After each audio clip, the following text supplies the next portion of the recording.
free to enter on a Sunday. And that's because it's a functioning church. They actually have a church service in there on a Sunday. You can climb the 500 stairs to the top of the dome. They have a viewing platform at the very top. And they say the views are better from St Paul's than they are from the London Eye.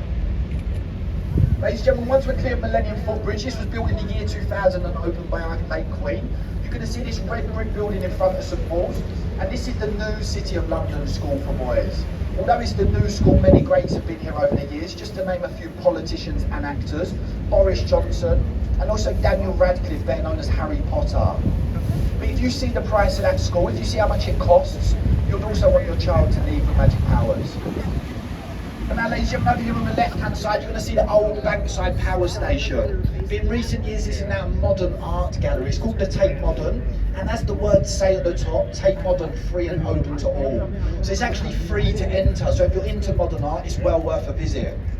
If you're not into modern art, you're soon going to realise why it's free to enter. Now, ladies and gentlemen, these next bridges in front of us are the Blackfriars Bridges. This first one, Blackfriars Railway Bridge, was built for the 2012 Olympic Games. But like most things here in London, it was running late, so it wasn't completed till the year 2013. And ladies and gentlemen, like I say, you may see people standing up there and trains up there, and that's because this bridge is actually the train station for Blackfriars.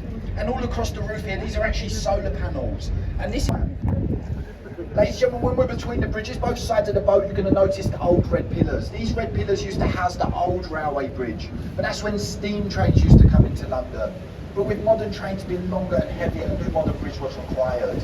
However, they kept these red pillars in place to not disturb the foundations of the previous bridges.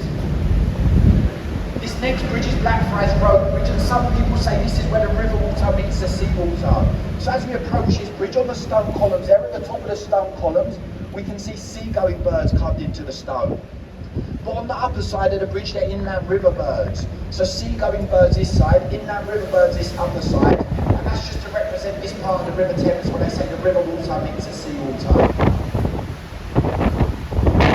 Once we're clear of Blackfriars Road Bridge, on the left-hand side, you're going to see that newly developed skyscraper. That is called number 1 Blackfriars, but many people here in London are calling that the Kim Kardashian building. I'm not sure why. I think it's to do with the curve. Now over here on the right hand side, you're going to see that stone building there with a swamp green roof. And this is the old City of London School for Boys. Although it's the old school, many greats have been here. There's actually 4 statues of great students just underneath the green roof. I'm going to name these students now left to right. And the first one we can see is Francis Bacon. And the second one is William Shakespeare. The third one is Isaac Newton. And then that fourth one is David Beckham. But ladies and gentlemen, I'm just joking because David Beckham never went to school. Over here on the left-hand side, you're going to see that red brick building there and the tower where the windows that spell out Oxo. A little fact for you, that's illegal to add. Building owners were confronted about this. They said purely coincidence that their windows spell out the name of their product. It was actually taken to court for this situation, but they won the court case and they've had free advertising on the River Thames ever since. Ladies and gentlemen, over there on the right-hand side, at the top of the river, we can see the green lions. And at high tide, the tide normally touches these lions. You can see the watermark on the wall. And we have a few rhymes that go along with these lions. One of them being, when the tide is up to the lion's mane, London is going down the drain.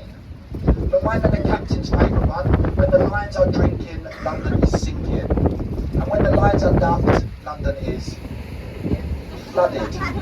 Flooded, they don't all need to rhyme. But ladies and gentlemen, just ahead of the boat, on the right hand side, you're going to see this stone arch with the face of old Father Thames on it. But now on the right hand side, you're going to notice the Wellington. This is an old New Zealand naval ship. However, in recent years, it's now a drinking club for master mariners. And if you're not sure what a master mariner is, that's a captain that's worked on this river or at sea for 25 plus years. And the head of this club is actually King Charles himself. So in the evening times, you often see him there at the front stumbling around. He likes to stand next to that flag. He's normally there with Camilla, and they like to reenact that scene from the Titanic.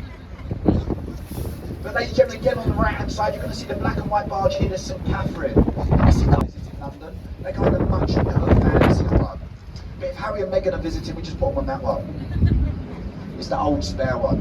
Finally on the right hand side now, you're going to notice this stone building there with a green dome on it.